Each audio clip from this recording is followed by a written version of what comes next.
धरती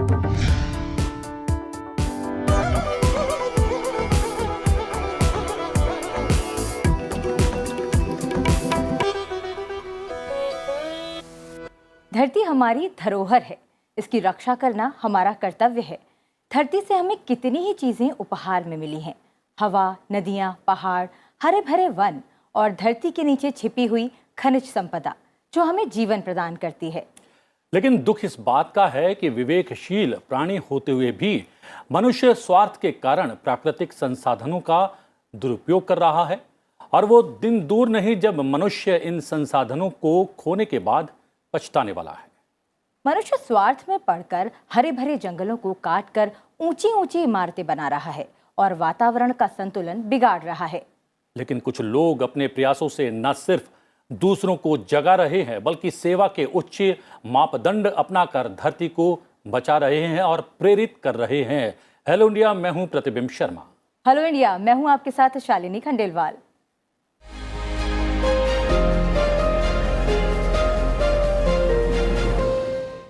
global warming और जलवायु परिवर्तन जैसी बड़ी चुनौतियां दुनिया के सामने मुंह बाए खड़ी हैं।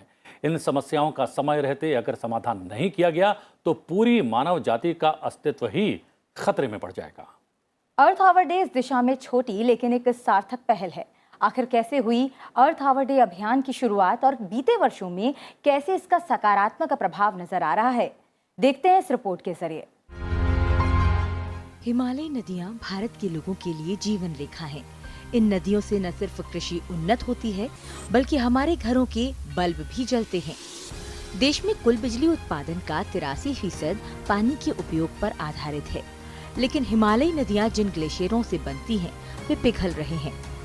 अभी इन ग्लेशियरों के पिघलने से नदियों में पानी बढ़ेगा लेकिन आने वाले वक्त में कम हो जाएगा। क्या हम ऐसे भविष्य की तरफ बढ़ रहे हैं जहां पानी की किल्लत होगी, जनजीवन प्रभावित होगा और हमारे घरों में अंधियारा होगा?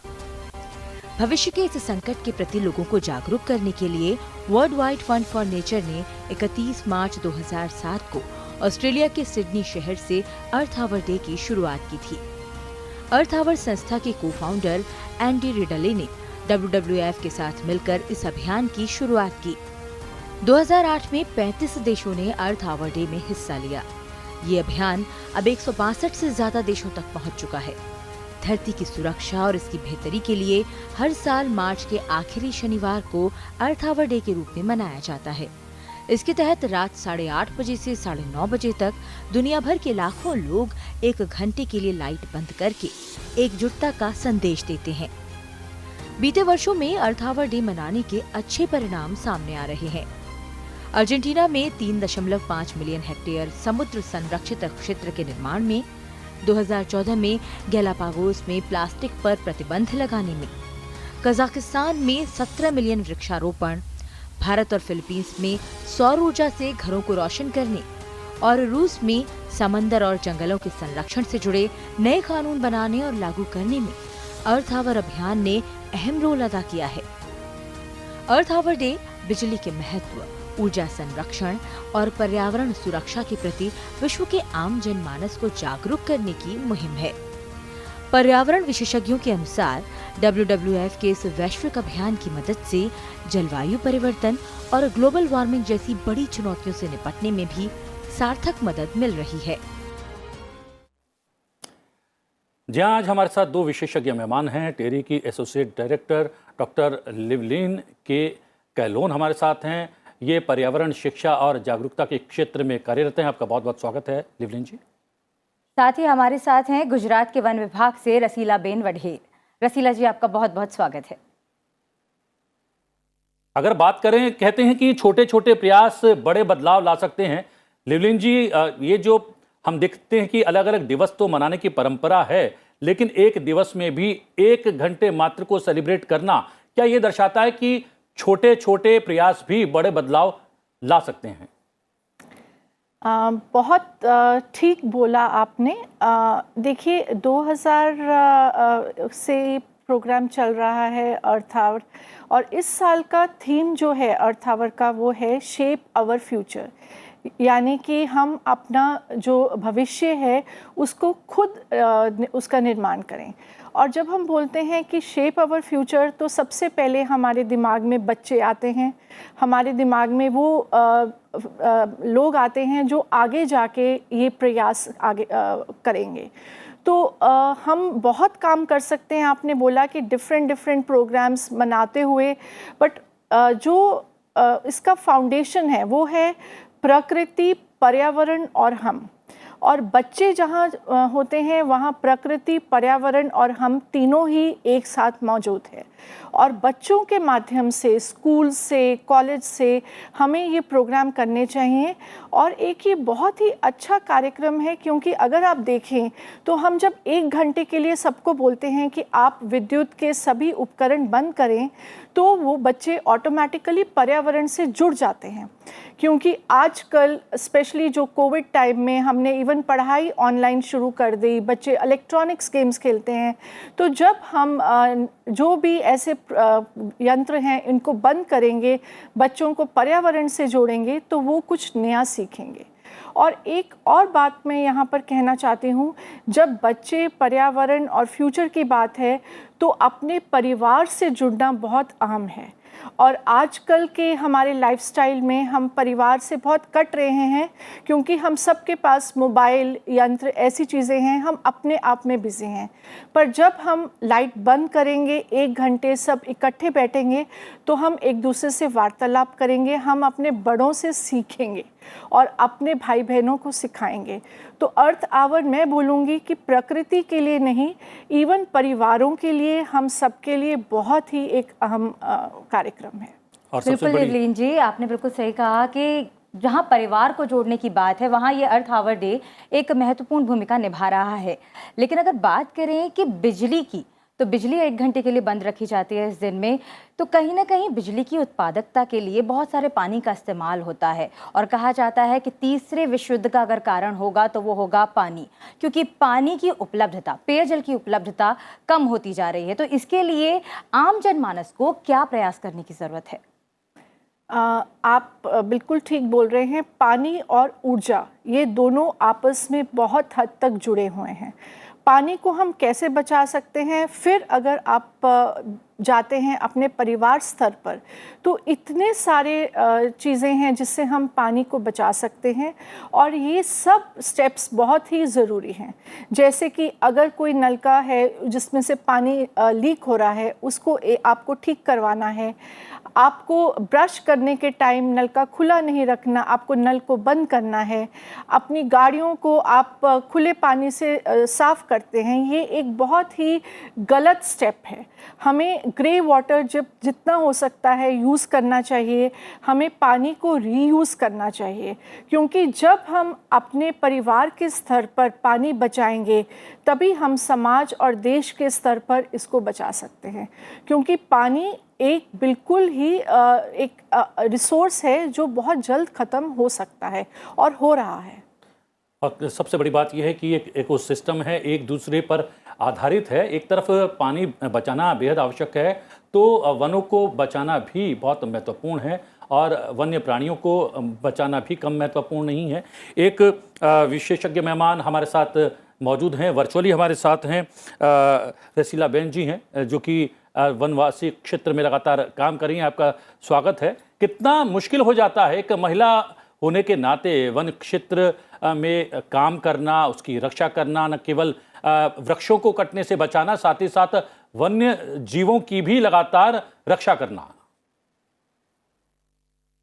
सबसे पहले तो मैं संदेश संसद टेलीविजन और शालिनी जी और प्रतिबिंब का आभार व्यक्त करती हूँ, क्योंकि जो आज हम जिन जगह पे खड़े हैं वो फॉरेस्ट डिपार्टमेंट में जॉब कर रहे हैं, इसीलिए हम सब बोल रहे हैं कि फॉरेस्ट बचाना चाहिए। लेकिन जब आगे मैम ने बताया कि बच्चों को सिखाना चाहिए, तो वो सब आप लोग हमारे तरफ से भी कर रहे हैं और हम ऐसा सोच रहे हैं कि हम अकेले नहीं, हम जो फॉरेस्ट बचा रहे हैं, वाइल्ड लाइफ बचा रहे हैं, वो सबके साथ और सबके सहकार से हम बचा रहे हैं। तो बहुत अभी मुश्किल आने वाली है, क्योंकि आने वाली पीढ़ी में अगर जो हम पर्यावरण को नहीं बचाएंगे, वाइल्ड लाइफ को नहीं बचाएंगे, तो हम हमारे आने वाली पीढ़ी को क्या बचाएंगे। कि ये पोस्टर में बताएंगे कि ये पेड़ थे और पोस्टर में बताएंगे कि ये लायन था, टाइगर था, चीता था, वो सब हम बताएंगे तो ये न हो। उसकी वजह से अगर हम एनवायरनमेंट को बचाने के लिए सब लोग आगे बढ़ेंगे तभी हम फॉरेस्ट को और वाइल्ड लाइफ को बचा पाएंगे। और सब हमें का वही नहीं करना चाहिए, क्योंकि ये हमारी एक प्रायोरिटी होती है कि जैसे अभी विश्व युद्ध की बात बता रहे हैं कि पानी का संग्रह होना चाहिए, तो हम हमारी तरफ से भी बहुत प्रयास कर रहे हैं कि पानी का फॉरेस्ट डिपार्टमेंट में अदर जगह पे पानी का संग्रह हो और जिसकी वजह से भूमि और भूमि संरक्षण का कार्य हो सके। पेड़ कटने से रोके, क्योंकि हमारे फॉरेस्ट डिपार्टमेंट ने भी अलग अलग जो एक्ट बनाए हैं उसकी वजह से हम पब्लिक को रोक रहे हैं। फिर वाइल्ड लाइफ का है, वाइल्ड लाइफ का भी इश्यू ज्यादातर अभी संख्या बढ़ रही है तो उसकी वजह से आम पब्लिक में आ रही है, तो उसकी वजह से ये सब प्रॉब्लम हो रहा है। तो हम सब मिलके जब वाइल्ड लाइफ और फॉरेस्ट को बचाएंगे तो हम असंभवित नहीं है, को संभवित करना ही मानव का एक लक्ष्य होता है। मानव को अगर वाइल्ड लाइफ और शुद्ध ऑक्सीजन वो सब मिलेगा तभी उसकी आने पीढ़ी है उसको हम निरोगी साबित कर पाएंगे। क्योंकि हम लोग सब जानते हैं कि अभी जो कोरोना की महामारी में जो दूसरा स्टेज आया था उसमें कितना ऑक्सीजन, कहीं कहीं पे पैसा है लेकिन ऑक्सीजन नहीं मिल रहा था। तो जो ऑक्सीजन की कमी थी वो हमें आज वो सिखा रही है कि अगर हम पेड़ नहीं बोएंगे तो हमें शुद्ध ऑक्सीजन नहीं मिलेगा, और शुद्ध ऑक्सीजन नहीं मिलेगा तो आज भी ये पोजीशन हो सकती है कि हमें पैसे दे के ऑक्सीजन लेना पड़ेगा। तो ये न हो, उसकी वजह से हम पेड़ को उगाए और पेड़ को उगा के उसको बड़ा करें और जो हमारे जो वाइल्ड लाइफ है उसको बचाए। और सबसे बड़ी बात यह है शालिनी कि इन दिवसों का, लवलीन जी आप भी हमारे साथ इस बात पर सहमत होंगे कि इन दिवसों का मनाने का लक्ष्य ये है कि हमारे सिस्टम में ये चीज़ आ जाए, प्रकृति को कैसे बचाना है, पर्यावरण की रक्षा कैसे करना है। लेकिन हमने देखा कि ये सब चीज़ें तो हमारी परंपरा में, हमारे धर्म में, हमारे रीति रिवाजों में समाहित थी। हम नदियों को देवी माना करते हैं, की जाती। जी, वृक्षों को हम देवता मानते हैं, उन पर जल चढ़ाते हैं। वो सब कुछ इसीलिए था कि हमारे प्रैक्टिस में आ जाए कि किस तरीके से हम एक तरीके से संबंध स्थापित कर सकें प्रकृति से और कैसे पर्यावरण की रक्षा कर सकें। बिल्कुल प्रतिबिंब, और यही हमारी प्रकृति में है। और प्रकृति जहाँ फलों से लदी हुई, प्रकृति हमें एक संदेश देती है कि हम दूसरों के काम आएं, वहीं इस प्रकृति का संरक्षण बहुत ज़रूरी है। हालांकि बढ़ती हुई जनसंख्या की वजह से प्राकृतिक संसाधनों का दोहन बढ़ता जा रहा है, तो इससे बचने के लिए हमें क्या कुछ प्रयास करने की ज़रूरत है? जी लवलीन जी। जी लवलीन जी, ये आपसे हम जानना चाहेंगे कि इसके अतिरिक्त और क्या प्रयास करने चाहिए? क्या हम अपनी परंपराओं से जुड़कर भी पर्यावरण की रक्षा कर सकते हैं? जी बिल्कुल, आप ठीक कह रहे हैं। त्योहार एक माध्यम है, क्योंकि एक चीज़ आप देखिए, हमें जो भी कार्य खुशी देता है हम उसको बहुत ही अच्छे से करते हैं। और त्योहार मनाने का मकसद ही यही होता है कि हम अपने लोगों से जुड़ें और इकट्ठे होकर कुछ सेलिब्रेट करें। सिमिलरली ये ये जागरूकता के लिए डिफरेंट डेज बनाए जाते हैं, उसमें भी यही पर्पस है, क्योंकि हम एक से एक करके कड़ी जोड़ते हैं और आगे बढ़ते हैं। और जैसे हम ये जागरूकता बढ़ाते हैं, अवेयरनेस बढ़ाते हैं, तो लोगों को पता चलता है कि त्योहार ही मनाना इतना ज़रूरी नहीं है। त्योहार मनाने चाहिए क्योंकि वो हमें खुशी देते हैं, लेकिन ये जो दिवस हैं ये हमें हमारी ज़िंदगी देते हैं। हम अर्थ आवर के माध्यम से अगर लोगों तक ये संदेश पहुंचा रहे हैं कि आपको ऊर्जा की बचत करनी है, आपको पानी की बचत करनी है, आपको नेचर के साथ, पर्यावरण के साथ मिलकर काम करना है, वो सब आपको ज़िंदगी देता है। बिकॉज सेलिब्रेशंस बहुत ज़रूरी हैं, लेकिन लाइफ और ज़िंदगी उससे भी ज़रूरी है। और ये सारे जो दिवस हैं यही हमें संदेश देते देते हैं। और हमें एक जो वसुधैव कुटुंबकम का एक मैसेज है, the entire globe is a family, उसको भी स्ट्रेंथन करते हैं, क्योंकि अर्थ आवर जो है पूरे विश्व में मनाया जाता है और ये भारत में 2009 से मनाया जा रहा है और इसके मनाने से हम बाकी के देशों के साथ भी जुड़ रहे हैं और हम सब एक कॉमन मैसेज दे रहे हैं कि हम सबको एकजुट होकर धरती को अपनी धरोहर मानते हुए आगे बढ़कर इसको बचाना है। जी लिवलिन जी, अर्थ आवर डे भारत में भी मनाया जाता है क्योंकि खुद भारत का जो संसद भवन है, राष्ट्रपति भवन है, वहाँ भी 1 घंटे के लिए बिजली बंद रखी जाती है और कहीं ना कहीं पूरे देश को ये संदेश दिया जाता है कि आप भी अर्थ आवर डे मनाएं और प्रकृति को बचाएं, बिजली की उत्पादकता को बचाएं, बिजली को बचाएं, ऊर्जा को बचाने के साथ साथ पानी को बचाने का संदेश भी दिया जाता है। लेकिन लिवलिन जी, ये बताएं कि हमारी जो आने वाली पीढ़ी है उसको हमने ये सब कुछ सिखाने की बात की कि प्रकृति की पूजा की जाती है, जो हमारी परंपराएं उसे सिखाने की बात की, लेकिन कहीं ना कहीं जिस तरीके से हम इन संसाधनों का प्रयोग कर रहे हैं, बिजली खुली छोड़ देते हैं या कुछ इस तरीके की आदतें हैं जो हमारी, तो कहीं ना कहीं हमारी आने वाली पीढ़ी के लिए हम क्या छोड़कर जा रहे हैं, ऐसी समस्या जो हमें देखने को मिल रही है। तो आम जन को, एक एक जन को क्या कुछ प्रयास करने की ज़रूरत है?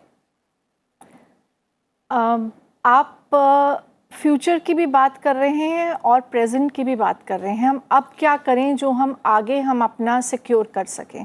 हम क्या कर सकते हैं, हम स्कूलों में, कॉलेजेस में ये प्रोग्राम और भी प्रमोट कर सकते हैं, क्योंकि स्कूल्स, कॉलेजेस, बच्चे, यूथ, यही एक माध्यम है जिनमें जोश है, उल्लास है हर प्रोग्राम को सेलिब्रेट करने की और मैसेज स्प्रेड करने की। और एक चीज़ होता है पीयर टू पीयर लर्निंग। तो जब एक बच्चा पेड़ लगाएगा, उसके दोस्त भी पेड़ लगाएंगे। जब एक बच्चा बात करेगा कि मैंने 1 घंटा लाइट बंद किया, मैंने इतना इलेक्ट्रिसिटी की बचत की, तो बाकी बच्चे भी उसको फॉलो करेंगे, क्योंकि बच्चे बहुत ही इनोसेंट होते हैं, यूथ बहुत ही एनर्जेटिक होता है। और ये 2 कड़ियों को आगे लेते हुए अगर हम कोई भी मैसेजिंग सोसाइटी तक पहुंचानी है, तो हमें अपने प्रोग्राम ऐसे स्ट्रक्चर करने चाहिए कि हम विश्व के, भारत के हर स्कूल, हर कॉलेज में ये मैसेज पहुंचाएं और वहीं से घरों में, सोसाइटी में ये मैसेज आगे जाएगा। और जिस चीज़ के लिए बच्चे हामी कर देते हैं, तो माता पिता स्वाभाविक है कि उनकी बात मानते हैं, तो हमें यही करना चाहिए। और सबसे बड़ी बात यह है कि आपने अपने वक्तव्य में ये भी कहा कि वसुधैव कुटुंबकम, इस पर हमें कहीं ना कहीं काम करना चाहिए। पूरी धरती एक परिवार है, लेकिन जब पूरी धरती परिवार है तो हम वन्य जीवों को कहीं ना कहीं भूल जाते हैं, लालच की वजह से या स्वाद की वजह से उनकी जान लेने लगते हैं। लेकिन जान बचाने वाली रसीला बेन लगातार हमारे साथ वर्चुअली जुड़ी हुई हैं। रसीला बेन, जब वन क्षेत्र में आप काम करती हैं, एक तरफ आपके सामने चुनौती होती है वनों का संरक्षण करने की, पेड़ों को कटने से बचाने की, तो दूसरी ओर वन्य जीवों को बचाने का लक्ष्य भी होता है। कितना दुरूह होता है, कितना मुश्किल होता है काम करना, कितना चुनौतीपूर्ण होता है? महिला होके तो बहुत, क्योंकि वाइल्ड लाइफ को बचाना, फॉरेस्ट को बचाना, हमको डिपार्टमेंट और एनवायरनमेंट के साथ और साथ में लोगों को साथ में लेके जो वर्क करना है, उसकी वजह से थोड़ा बहुत मुश्किलें तो आती है। लेकिन यहाँ के मैं गुजरात से जुड़ी हुई हूँ, तो गुजरात में बहुत अच्छे लोग भी होते हैं। जैसे मैडम बता रही है कि बच्चों को आगे बढ़ा के हमें ये फॉरेस्ट और वाइल्ड लाइफ को बचाना संभवित है। तो हमारे यहाँ स्थानिक लोग भी बहुत अच्छे हैं। पेड़ को ज्यादातर वो काटने, अगर कोई काटता है तो भी हमें फॉरेस्ट डिपार्टमेंट को हेल्पफुल होते हैं। और जब वाइल्ड लाइफ कोई कुएं में या तो कोई गिर गई है या तो बीमार है, तो सबसे पहले फॉरेस्ट डिपार्टमेंट को इन्फॉर्म करते हैं। तो यहाँ के लोग तो अच्छे हैं, लेकिन लोग अच्छे हैं तो जब हमारे यहाँ से ही शुरुआत होगी अच्छे होने की, तो पूरे देश में ये मैसेज अच्छा ही रहेगा कि फॉरेस्ट को बचाए, वाइल्ड लाइफ को बचाए। महिला होके बहुत संघर्ष होता है, क्योंकि जो हमारा वाइल्ड लाइफ है वो समझते हैं कि फॉरेस्ट डिपार्टमेंट का ही वाइल्ड लाइफ है। तो कभी कभी कोई लोग ऐसी गलती भी कर देते हैं कि वाइल्ड लाइफ को छेड़ते हैं। तब उसको बोलते हैं कि ये वाइल्ड लाइफ है, उसको अगर आप छंछेड़ोगे तो फॉरेस्ट डिपार्टमेंट का ये एक्ट लगेगा, तो वो तुरंत ही हमारे डिपार्टमेंट को टेलीफोनिक या तो और हमारा जो हेल्प नंबर होते हैं उससे जानकारी देते हैं। उसकी वजह से जो मैसेज जाता है कि फॉरेस्ट डिपार्टमेंट भी बचा रहे हैं और आम लोग भी बचा रहे हैं, तो उसकी वजह से जो आज भी बोल रहे हैं कि वाइल्ड लाइफ और पेड़ पौधे और जल सब हमारे पूर्वजों ने आगे से ही लगा दिया है। जैसे लायन है तो हमारे माता जी का वाहन है, पेड़ है तो शास्त्रों में लिखा है उसकी पूजा करो, तो हमारे जो पितृदेव ने वो हो गए। फिर जल का है तो उसका भी हम पूरी तरह से वो करते हैं। तो वो जो हमारे जो पहले के जो लोग थे उसको पता ही है कि अगर ऐसा नहीं करेंगे तो ये सब लोग आने वाली जो पीढ़ी है उसको नाश कर देंगे। तो वो नाश ना हो इसीलिए जो हमारे शास्त्रों में भी लिखा है कि वाइल्ड लाइफ, फॉरेस्ट, जल वो सबको बचाएंगे तभी हमारा और हमारे देश का अच्छा निर्माण होगा। जी रसीला जी, देश के निर्माण के लिए और ऊर्जा संरक्षण के लिए हमारी सरकार भी काम कर रही है। ऊर्जा संरक्षण के साथ साथ जल संरक्षण के लिए और नदियों के संरक्षण के लिए जल शक्ति मंत्रालय का गठन जहां इस सरकार में किया गया, वहीं बहुत सारे कदम, बहुत सारी पहल सरकार की ओर से उठाई जा रहे हैं। लिवलिन जी, आपसे ये जानना चाहते हैं कि टेरी भी पर्यावरण संरक्षण की दिशा में काम कर रहा है, तो क्या कुछ प्रयास किए गए हैं? TERI the energy and resources institute एक बहुत ही एमिनेंट ऑर्गेनाइजेशन है जो पूरे भारत में अपने प्रोजेक्ट्स के थ्रू ऊर्जा, पानी, वेस्ट मैनेजमेंट, इन सब कार्यक्रम, इन सब इश्यूज़ के ऊपर प्रोजेक्ट्स और प्रोग्राम्स कर रही है। हम भी भारत सरकार के साथ काफ़ी हद तक जुड़े हुए हैं और हमारे टेरी से बहुत अधिक पॉलिसी ब्रीफ्स बनाने में हम आगे हैं, जिसमें हम एक्चुअली जो भी डेटा है उसका क्वांटिफिकेशन करके उसके सिमुलेशन मॉडल्स बना के प्रस्तुत करते हैं सोसाइटी को, क्योंकि जो हमें नज़र नहीं आता है उसको बचाना हम इतना ज़रूरी समझते नहीं हैं और सब कुछ हमें एकदम से आगे दिख जाए ये भी ज़रूरी नहीं है। तो जो कंप्यूटर सिमुलेशन मॉडल्स हैं ये हमें फ्यूचर की तरफ हमें दिखाते हैं कि अगर हमने आज के दिन पानी का ऐसे दुरुपयोग किया या ऊर्जा की ऐसे दुरुपयोग किया तो आगे जाके कितनी हम कटौती को फेस करेंगे। तो टेरी, जैसे कि मैंने बोला, वाटर, पानी, ऊर्जा, waste management, biotechnology, forest, biodiversity, इन सब प्रोग्राम्स के ऊपर बहुत प्रोजेक्ट्स करता है और स्टेक होल्डर्स को देखते हुए हम गवर्नमेंट के साथ, हम सिविल सोसाइटी के साथ, हम बच्चों के साथ, हम पूरे सोसाइटी के हर पर्व के साथ जुड़े रहते हैं ताकि हम जागरूकता बढ़ाएं और वो प्रोजेक्ट्स करें जिसमें उनका एनवायरनमेंट का इम्प्रूवमेंट हो। जैसे कि मैं आपको एक एग्जांपल भी दे सकती हूँ कि अगर हम जैसे स्कूल्स और कॉलेजेस में प्रोग्राम करते हैं तो जल को हमें बचाना है, इससे आगे बढ़कर हम बच्चों को ये भी इनकरेज करते हैं कि आपके आसपास के कोई वाटर बॉडी को सेलेक्ट कीजिए और उसको आप कंजर्व करके हमें उसका फाइनल सॉल्यूशन बताइए। तो इस तरह के जो हैंड्स ऑन एक्टिविटीज़ होती हैं, जैसे कि आपके घर के आसपास, कॉलेज के आसपास कोई नाला है, कोई नदी है जिसमें कूड़ा काफ़ी लोग डाल रहे हैं, तो उसके अराउंड एक मोबिलाइजेशन प्रोग्राम, एक अवेयरनेस प्रोग्राम करके हम उसको आप कैसे ठीक कर सकते हैं, इस सब के लिए भी technical know how, technical hands on training, ये सब हम देते हैं और भारतवर्ष में हर प्रदेश में हमारे प्रोग्राम्स चलते हैं।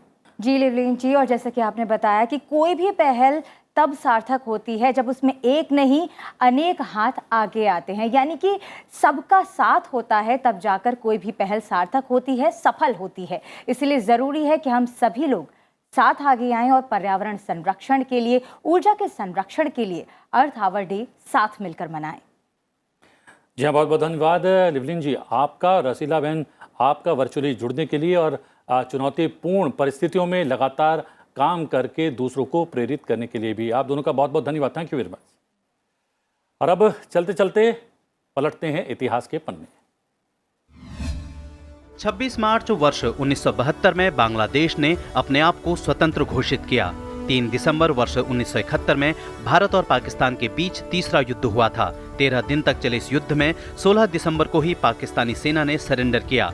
युद्ध में पाकिस्तान के हार के बाद बांग्लादेश के रूप में दुनिया के नक्शे पर एक नए देश का उदय हुआ। इस हार के परिणाम स्वरूप पूर्वी पाकिस्तान आजाद हो गया और बांग्लादेश के रूप में एक नया देश बना। 19 मार्च वर्ष 1972 में भारत और बांग्लादेश के बीच मैत्री संधि पर हस्ताक्षर हुए। इसके ठीक एक हफ्ते बाद ही आज के दिन बांग्लादेश ने अपना पहला स्वतंत्रता दिवस मनाया। 26 मार्च वर्ष 1974 में चिपको आंदोलन की शुरुआत हुई। मूलतः यह आंदोलन उत्तराखंड के वनों की सुरक्षा के लिए वहां के लोगों द्वारा 1970 के दशक में आरंभ किया गया था। चिपको आंदोलन के जनक सुंदरलाल बहुगुणा थे। इस आंदोलन का मूल केंद्र जिला चमोली का रेनी गांव था। इसमें लोगों ने पेड़ों को गले लगा लिया ताकि इन्हें कोई काट न सके। यह आलिंगन दरअसल प्रकृति और मानव के बीच प्रेम का प्रतीक बना और इसे चिपको की संज्ञा दी गई। जिस वक्त ठेकेदार और वन अधिकारी जंगल में पेड़ काटने के लिए गए, वहां सिर्फ महिलाएं ही बची थीं। बिना जान के परवाह किए औरतों ने गौरा देवी के नेतृत्व में चिपको आंदोलन शुरू कर दिया। इस प्रकार आज के दिन स्वतंत्र भारत के पहले पर्यावरण आंदोलन की नींव रखी गई। हेलो इंडिया में फिलहाल इतना ही। चलते चलते आपको दिखाते हैं धरती को बचाने का गीत, जिसे तनवीर गाजी ने लिखा है और आवाज दी है मोहित चौहान ने। यहाँ इस गीत का आनंद लें, प्रेरित हों और मुझे और शालिनी को दें आज्ञा। नमस्कार। नमस्कार।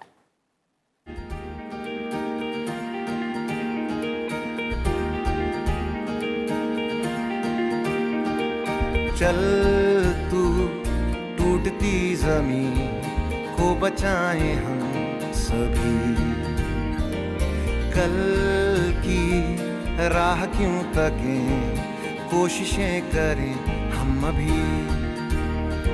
सूखी हवाओं को ताजा करें चलो खिल के हम, पानी के पाँव के घाव भरें चलो मिल के हम।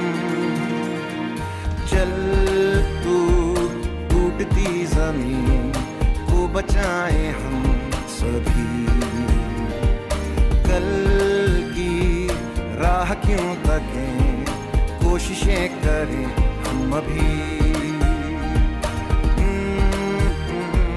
ला ला ला ला ला ला ला ला।